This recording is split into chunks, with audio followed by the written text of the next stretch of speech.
भतीजावाद, सांप्रदायिकतावाद, जातिवाद हमारी पार्टी ने खत्म कर दिया है। हमारा एक ही मूल्य मंत्र है, सबका साथ, सबका विकास। ये बातें डिप्टी सीएम दिनेश वर्मा काशी पहुंचे। नमामि गंगे के संयोजक मार्कंडेय वर्मा के निधन पर शोक जताने परिजनों से वो वहां मिलने पहुंचे थे। वहीं विपक्ष पर अपना हमला भी साधा है। उन्होंने ये कहा कि जमीन पर काम करना सीएम योगी और हमारी सरकार से कोई सीखे। लगातार हार से विपक्ष कुछ सीख नहीं रही है। वहीं फिरोजाबाद में जो बच्चे पीड़ित हो रहे हैं, जो बीमारी फैल रही है, उस पर भी उन्होंने अपनी प्रतिक्रिया दी है, जिसमें उन्होंने कहा है कि फिरोजाबाद में बच्चों की मौत पर बहुत ज्यादा ही उन्हें दुख हो रहा है। बच्चों के लिए वे काफी संवेदनशील है और अगर हालात बद से बदतर होंगे तो स्कूलों को बंद करने पर वो वापस विचार विमर्श करेंगे। वहीं शिक्षा विभाग की भी समीक्षा करने की उन्होंने बात कही। नई शिक्षा नीति कैसे लागू हो, इस पर भी वो आगे भविष्य में चर्चा जरूर करेंगे। आगे बढ़ते हुए उन्होंने कहा कि संस्कृत भाषा के उन्नयन पर भी चर्चा करेंगे और साथ ही कल 5 सितंबर को शिक्षक दिवस के अवसर पर सभी 75 जिलों में 75 शिक्षकों को सम्मानित भी किया जाएगा। वहीं आगे बढ़ते हुए मौसमी और संचारी रोगों पर सरकार ने अपनी तत्परता से काम किया है और आगे उनका कहना है कि कोरोना के आरक्षित बेड का इस्तेमाल सरकार कर रही है और उन्हें भरोसा है कि इसे रोकने में, तीसरी लहर को रोकने में वो सफल जरूर होंगे। सरकार का मानना है कि जो गरीब असहाय हैं उनके बच्चों को शिक्षा दी जाए, लेकिन वाराणसी में कुछ ऐसे निजी स्कूल नहीं, कोई मना करेगा तो उससे कार्रवाई होगी। ये डर है लोगों का।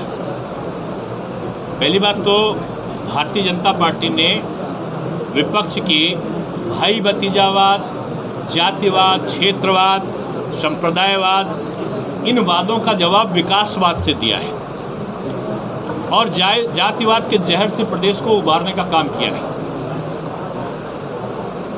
वो ब्राह्मण वर्ग के प्रति पिछली बार भी दुष्प्रचार करते थे और इस बार भी दुष्प्रचार करने में संलग्न है, क्योंकि उनको पता है कि हर जाति और धर्म के लोग भारतीय जनता पार्टी के प्रति समर्पित भाव से रहते हैं और वो ब्राह्मण को जाति के रूप में क्यों देखते हैं। ब्राह्मण एक संस्कार है, एक संस्कृति है, एक समाज को परिवर्तन करने की दृष्टि देने वाले लोगों की एक जमात है, एक समूह है। वो भारतीय संस्कृति का प्रतिपादन करने वाले लोग हैं।